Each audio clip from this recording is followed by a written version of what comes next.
ইসলামী bank Bangladesh limited total 92,115 কোটি টাকা ঋণের ধারক এবং এই 92,115 কোটি টাকার মধ্যে এস আলম গ্রুপ একাই 80,000 কোটি টাকা হচ্ছে ঋণ খেলাপি।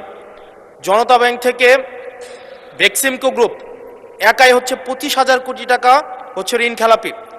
এই ঋণ পুনরুদ্ধারের ক্ষেত্রে মানে এস আলম গ্রুপ এবং বেক্সিমকো গ্রুপের ঋণ পুনরুদ্ধারের ক্ষেত্রে এই অর্থ বছরে আপনাদের বিশেষ কোনো পরিকল্পনা আছে কিনা, আর 2 নম্বর প্রশ্ন আছে কিনা, এবং এস আলম গ্রুপকে তাদের এই ঋণ না পরিশোধ না করে কিভাবে আবার নতুন করে পুনর্বহাল করার চেষ্টা করা হচ্ছে, এটা নিয়ে সরকারের সাথে এস আলম গ্রুপের কোনো সমঝোতা হয়েছে কিনা এই বিষয়টি জানতে চাচ্ছি।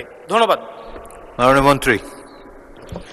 মাননীয় স্পিকার, বিএনপির রাজনীতি অর্থনৈতিক কার্যক্রমের মধ্যে কারোর সাথে কোনো সমঝোতা করার কোনো সুযোগ নাই, এবং বিগত দিনে আমি আপনাদের একটু পরিষ্কারভাবে বলতে চাই, বিএনপি যতবারই সরকারে এসেছে ফাইন্যান্সিয়াল ডিসিপ্লিন নিয়ে কোনো প্রশ্ন আসে নাই, macro strategy macro economic stability নিয়ে কোনো প্রশ্ন উঠে নাই, শেয়ার বাজার লুটপাট নিয়ে কোনো প্রশ্ন উঠে নাই।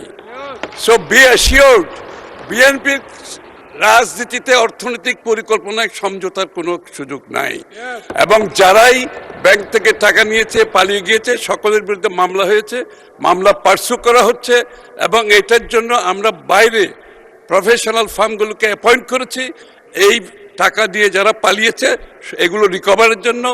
একদিকে G2G গভর্নমেন্ট কাজ চলছে, অন্যদিকে রিকভারি যে ফার্মগুলো আছে প্রাইভেটলি তারাও কাজ করছে। ইনশাআল্লাহ আগামী দিনে আমরা এই টাকা রিকভার করতে পারবো।